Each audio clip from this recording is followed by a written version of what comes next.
Cette renarde a été récupérée en fait par une dame qui l'a trouvée au mois de mai dernier. Donc c'était vraiment une jeune renarde de l'année, encore toute petite, qui avait 1 mois ou 2 à peine. Et donc elle a récupéré cette petite chez elle. Et effectivement, elle était affaiblie, elle était très parasitée et je crois bien en hypothermie. Cette découvreuse a eu le bon réflexe. C'était un petit qui n'avait encore pas très peu connu en fait le monde sauvage.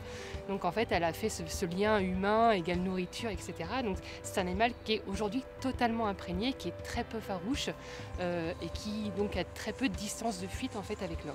Elle a vu cette jeune renarde vraiment en difficulté, donc elle l'a pris en charge, elle l'a réchauffée. Là dans ce cas-là, l'animal est resté trop longtemps chez le particulier, donc elle était imprégnée et donc elle ne peut plus être relâchée dans son milieu naturel. Donc c'est un animal qui va devoir vivre en captivité toute sa vie. Il faut savoir que la détention d'un animal sauvage est interdite en France. Donc si vous trouvez vous un animal sauvage en détresse, effectivement appelez les structures comme l'Hirondelle, des centres de soins qui sont habilités à prendre en charge la faune sauvage. Quand on a récupéré cette renarde, donc on lui a quand même fait un petit diagnostic pour être sûr qu'elle était vraiment en pleine forme. Et ensuite on l'a très vite installée dans cet enclos de rééducation. Et on l'a très vite mis effectivement en contact avec un autre congénère qui lui est complètement farouche, qui va retrouver effectivement son milieu naturel, avec une petite chance effectivement qu'elle récupère un peu cet instinct sauvage.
Alors c'est toujours délicat sur une première arrivée d'un animal parce que là, elle est toute seule. On pourrait très bien dire, oula, toute seule, elle va s'ennuyer. Alors c'est vrai que c'est toujours un petit peu stressant de savoir ça.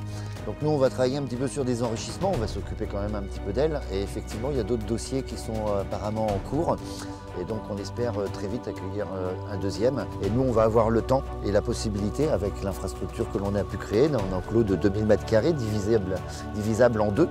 Donc, ce qui va nous permettre de pouvoir travailler sereinement sur des contacts entre plusieurs renards, en espérant que tout ça se passe bien. Mais nous, on a le temps, on est là sur place, donc j'ai toujours de bons espoirs. Grâce à l'intervention de Willy, la renarde a pu être accueillie dans un nouvel enclos financé par la Fondation Brigitte Bardot afin d'éviter l'euthanasie.